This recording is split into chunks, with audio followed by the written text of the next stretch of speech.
Can I ask you a question? Actually, scratch that. I want to ask you a whole barrage of questions. Have you ever hesitated at the end of a sentence, fingers twitching above a keyboard, wondering whether it deserves a period or a question mark? Have you ever looked at a dialogue in your novel and thought, is this a question, a command, or just rhetorical sass? Do you ever wonder if your punctuation style actually enhances your voice or sabotages it? Welcome writers and fans of the grammatically quixotic. Today we're talking about one of the most misunderstood symbols in all of writing, the humble, wily, and occasionally chaotic question mark.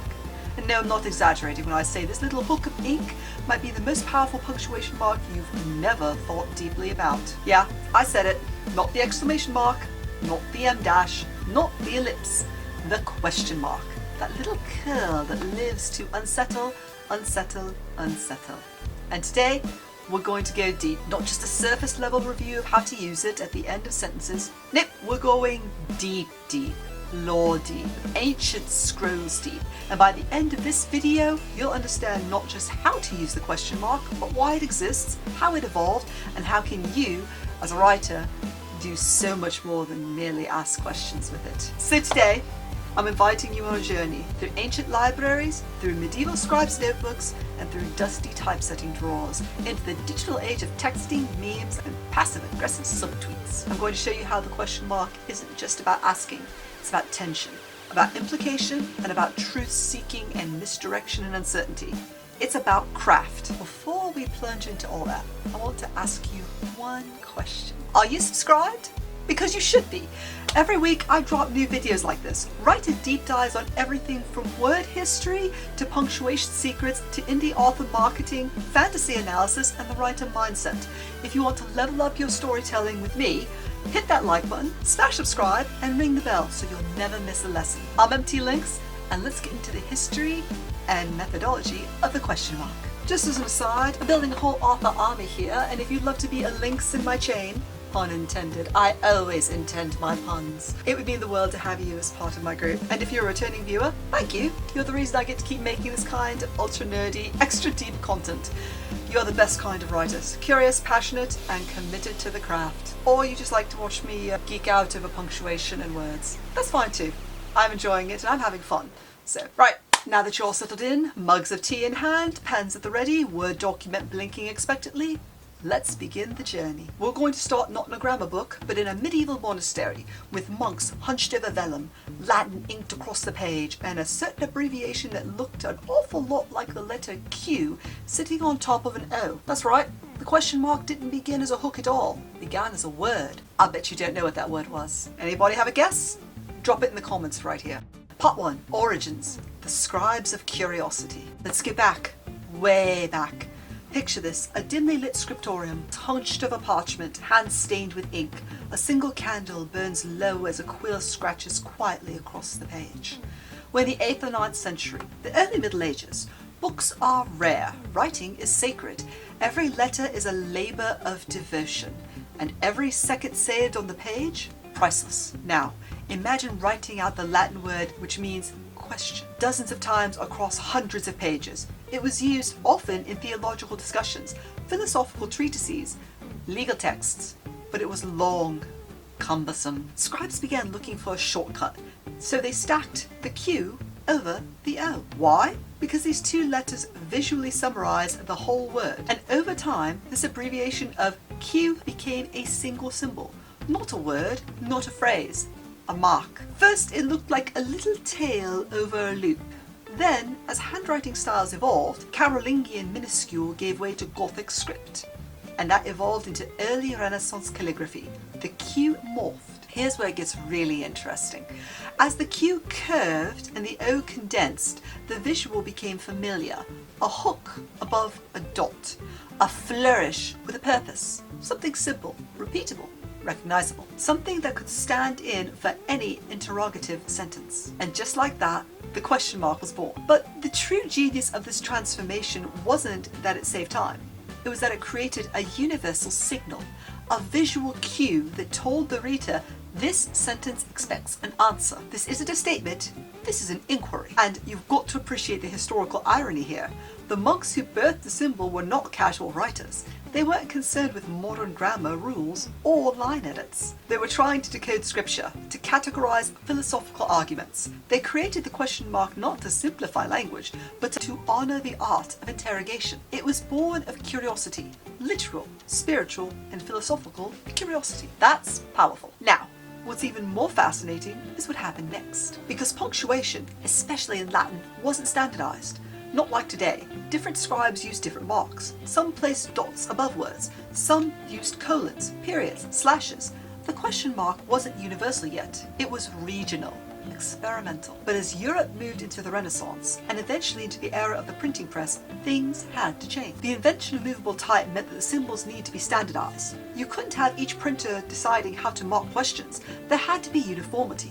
So typesetters adopted the emerging form of the question mark, the hook over the dot, and made it one of the standard pieces of type. It was around this time, the 15th to 16th century, that the question mark became permanent, cemented, codified, and it stayed. The evolution of the QO to question mark is one of the few clear linear developments in punctuation history.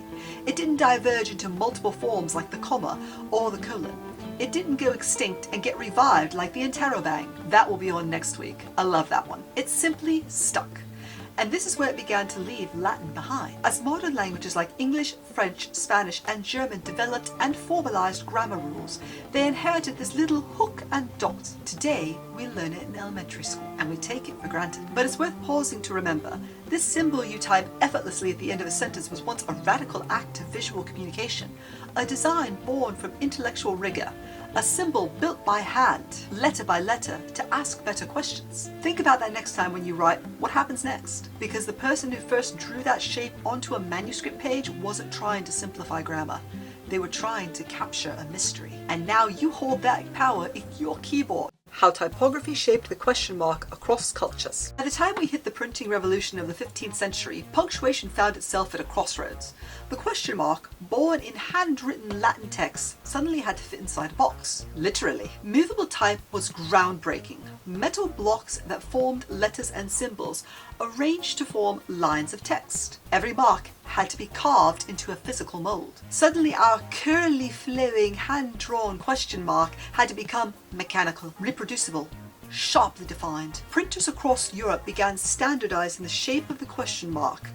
What emerged was the iconic hook, starting low, curving upward like a shepherd's crook, followed by a clean dot underneath. But even in this early era, the character was far from universal. Some versions had a flatter curve, looking almost like a backwards shaped C. Others had dramatic flair, tight spirals, swooping ascendant, flourishes meant to mimic the calligraphic roots. Some typefaces gave it a vertical spine, mimicking the stiffness of a semicolon or a colon. And this is just the heart of typography. It's not just about legibility.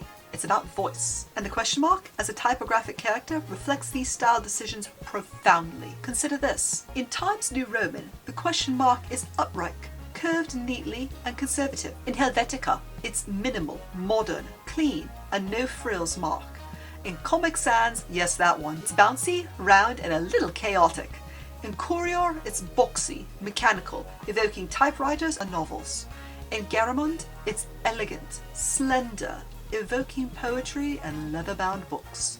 And when you change fonts, the question mark doesn't just look different, it feels different. And that feeling, it subtly influences your prose. Visual tone impacts narrative tone. This isn't just an aesthetic choice, it's a narrative one. A crime novel with a rough sans serif question mark lends its interrogations a cold edge. A cozy mystery with a handwritten style font softens its queries, inviting rather than challenging. And don't even get me started on fantasy fonts. You throw a question mark into an unsealed style medieval typeface and suddenly every sentence sounds like a bard's riddle. But let's go global for a moment. The English question mark is not the only game in town. In Spanish, the question mark is bookended with the inverted question mark at the start and the standard question mark at the end. Why? Because it's a phonetic warning. Spanish sentences can have ambiguous openings, so the inverted question mark tells the reader, brace yourself, This is a question. It's not optional. It's enforced in writing and it creates clarity. In Arabic and Persian, the question mark is mirrored, hooked the other way.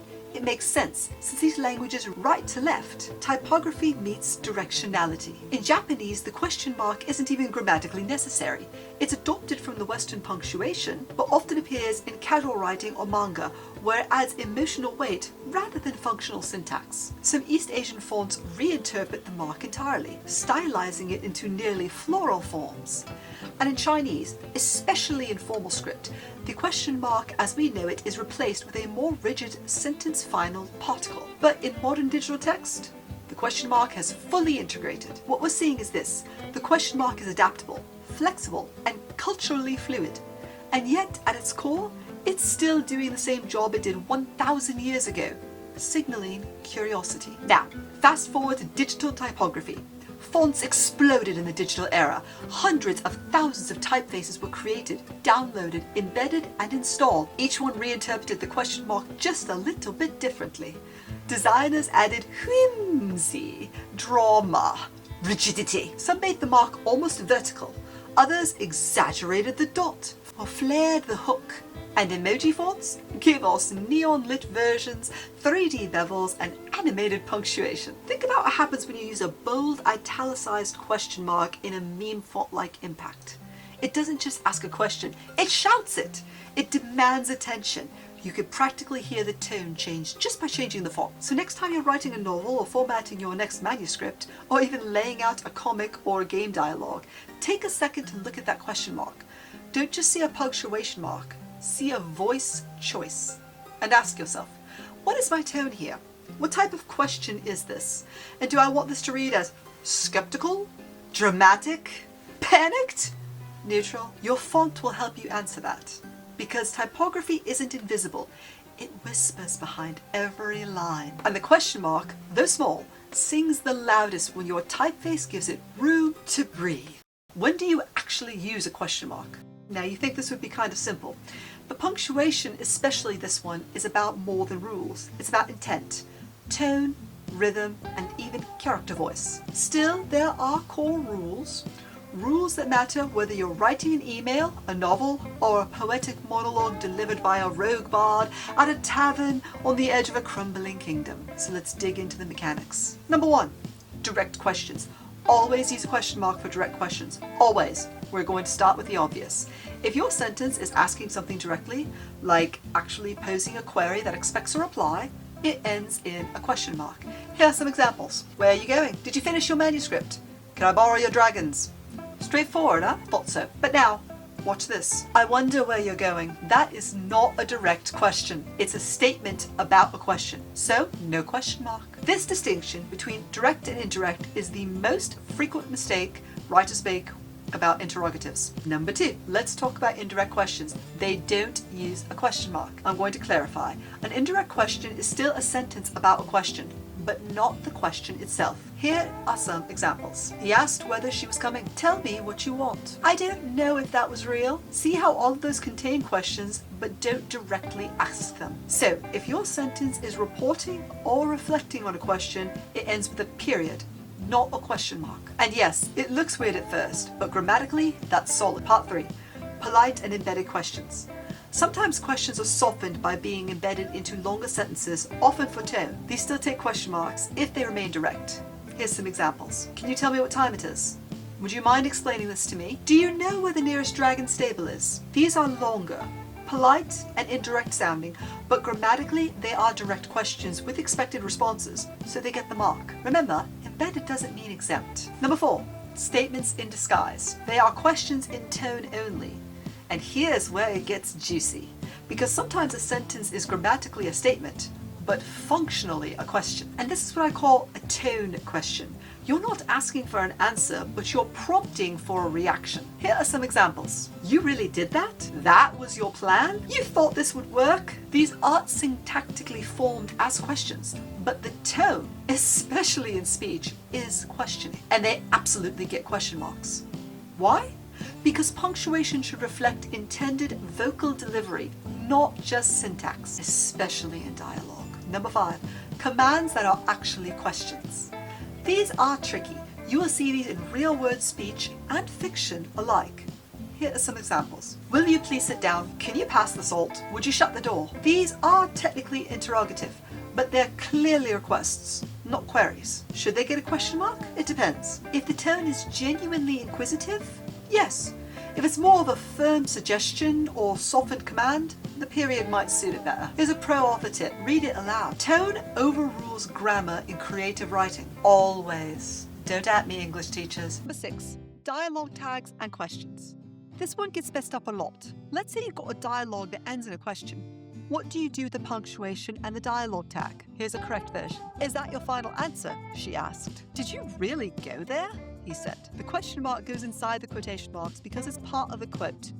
Then you lowercase the tag that follows, unless it's a proper noun. Here's some examples of mistakes. Did you really go there? He asked. This looks broken. Don't do it that way. Did you really go there? He asked. Capital H? No. Reminder, the he asked or the she said is part of the sentence.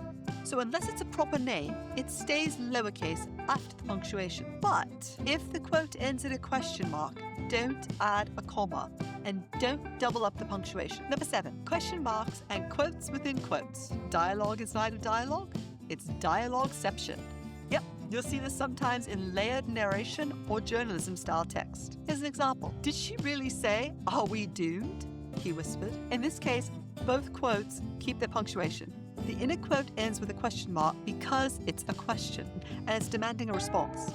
The outer quote also gets one because the whole sentence is a question, also demanding a response. If only the inner quote is a question and the framing sentence isn't, it looks like this.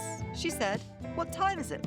And then she left. Outer is a statement. Only the inner gets a question mark. Use punctuation only where it's truly needed. Don't stack it unless both levels demand it.